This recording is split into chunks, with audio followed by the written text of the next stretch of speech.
So I said that Democrats needed to go harder in the paint, that they needed to call Donald Trump and J.D. Vance out on this. We live in a world now, folks, where Donald Trump, the President of the United States, is just straight up a troll. And that's the way he goes about governing. He governs like a troll. So you have to come at a troll completely different. You can't come at them with charts and graphs. You pretty much have to just challenge them to come forward.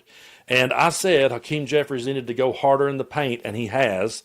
So while I was critical in a previous video, I'm going to be fair in this one and say I'm so glad to see him go on the MeidasTouch network and when given the opportunity say, hey, I will meet with Trump and Vance any place, anytime, anywhere to get this government back up and running. It's high time we put the ball in Trump's court where it belongs. Take a look. I want to just ask you directly. Tomorrow would be Friday, October 3rd. Today we're recording this October 2nd of 2025. Are you willing to meet with Vice President J.D. Vance, Donald Trump, and Senate Majority Leader Thune in public before the press at the Capitol building tomorrow? Are you willing to tell him that right now in front of the world that you are ready to, I know you were ready to do that before, that you're ready to do it again in front of the press this time? Absolutely. Anytime, any place. And we want to make sure that it's fully transparent. So we should absolutely do it in public so we can air out our positions. And they're hiding because they know their positions are indefensible. This is a Trump Republican shutdown. And it's part of what we've seen from them in terms of unleashing extremism from the very beginning of this presidency. This may be day 2 of the Trump shutdown. It's, I think, day 256 of the chaos that Donald Trump has unleashed on the American people. So in response to that clip of J.D. Vance that I just played, so there's no ambiguity out there, Democratic leader Jeffries is saying to Donald Trump, to Senator Thune, to J.D. Vance, show up at the Capitol building today or tomorrow. We're going to do this in front of the press. And let's address these issues in front of the American people like the American people want to hear. I guess we'll have to wait for their response, Leader Jeffries, but that's your position right now, correct? That's my position. And we'll even let Mike Johnson into the meeting as well. MAGA Mike Johnson, you're invited to the meeting as well. All right. That's what we need to see more of, and we would love to see them show up and actually talk with Hakeem Jeffries and bring their points because, folks, if they actually had to bring them on camera in front of Jeffries and in front of the American people, their whole narratives would completely fall apart. It only works when they go into their echo chambers and shout it on Fox News. It only works when their MAGA influencers just yell it to the rooftops, but they're lying. When they say that Democrats are wanting to give health care to illegal immigrants, that's not the case at all. We're not wanting to see Americans lose their health care. We're not wanting to see their premiums go up. All these ridiculous conspiracy theories that they're throwing at the wall, they only stick when they can get inside their echo chamber and bounce it around. When they step out of that echo chamber and out of that bubble and over into the real world, their ideas fall apart. So that's why I do believe that's what we should see. And really, both sides of this issue should want to see this. We definitely should, because we know that their ideas will fall apart. And here's the thing.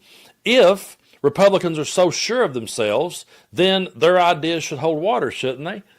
I mean, shouldn't they be able to get up there on the world stage in front of the cameras against the opponent and make it all make sense? But they know deep down that they can't. I'm sure somewhere there's a MAGA troll saying, oh man, they would own him.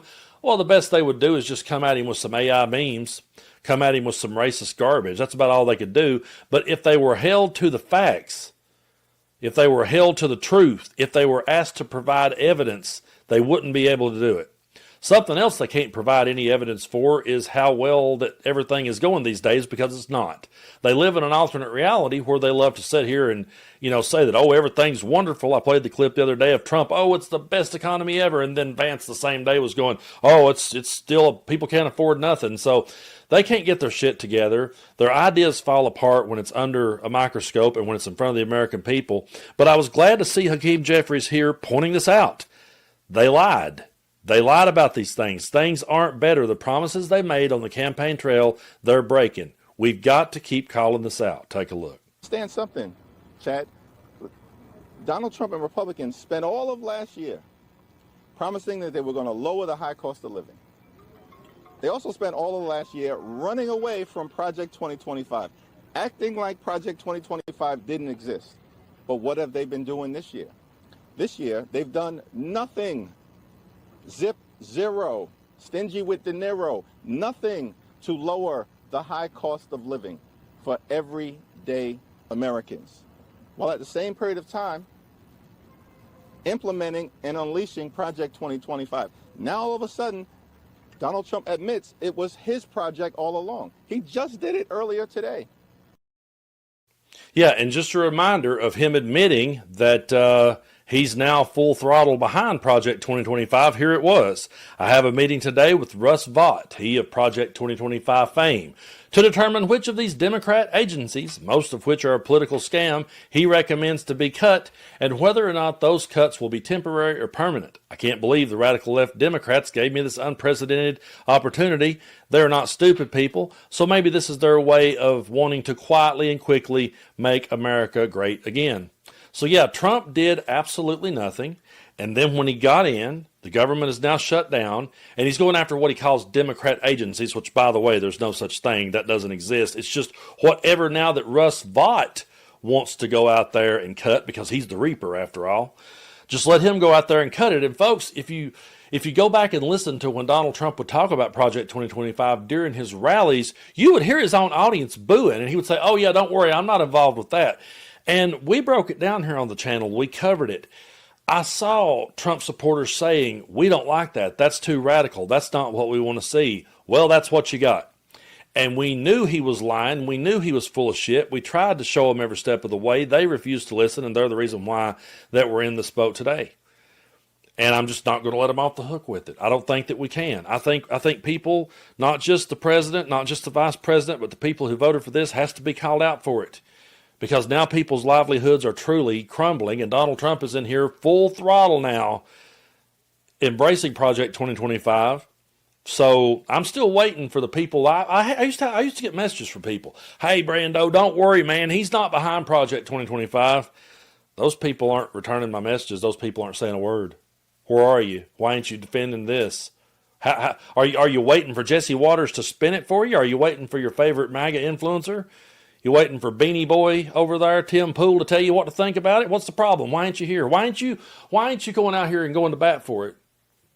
It's so frustrating to sit in this chair day in and day out and point to something that's happening and have people say to you, that ain't really happening. And then it happens, and then they go ghost, and they don't come back until someone tells them how to spin it. That's where we're at. And I think something else, as we call this the Trump shutdown, and as we call this the Republican shutdown, because they're in charge and it absolutely should be called that, I also think that we should remind people this really is an Epstein shutdown. I want to bring you this clip here from Eric Swalwell. In some ways, you can call this an Epstein shutdown, because we had many, many months to avoid the shutdown by negotiating with Republicans to avoid it. Thursday, Castro Valley Congressman Eric Swalwell alleged the government shutdown is an excuse for the Trump administration to delay releasing the Jeffrey Epstein files. But what did Republicans do? During the summer, something I've not seen in my 13 years in Washington, they ended the summer early by 2 weeks to send us home to avoid votes on releasing the Epstein files. Swalwell says the shutdown will have real consequences, impacting air traffic controllers, U.S. troops, and the healthcare system. The big, brutal bill took 2 million Californians off their health care. It closed rural hospitals. It didn't kill cancer, it killed cancer research. Democrats are demanding funding for healthcare subsidies set to expire at the end of the year under the Affordable Care Act, a move they say could drive up premiums for millions nationwide. The party in charge is the party responsible. So if he can get his head in the game and come to the negotiating table and be the great negotiator that he thinks he is, we can get out of it. He's right. The party in charge is the party responsible. And yeah, I think they're going to keep it shut down. I don't like making predictions. I know everybody wants to see it back up and running, but I really do believe they're using this as a time to bring Project 2025 full throttle and go ahead and push as much of it through as they can. They do not care about the American people. They never cared about their voters. They played their voters, and they played them into believing that when they got in there, they was going to expose the deep state. But instead, they're delaying that. They're stopping that from happening. They're going to bat and they're protecting pedophiles. And so to everyone that said he ain't got nothing to do with Project 2025, and to everyone who said he's going to drain the swamp and expose the deep state, he has now owned up to Project 2025, and he is now the deep state. And it's on the people that put him in power.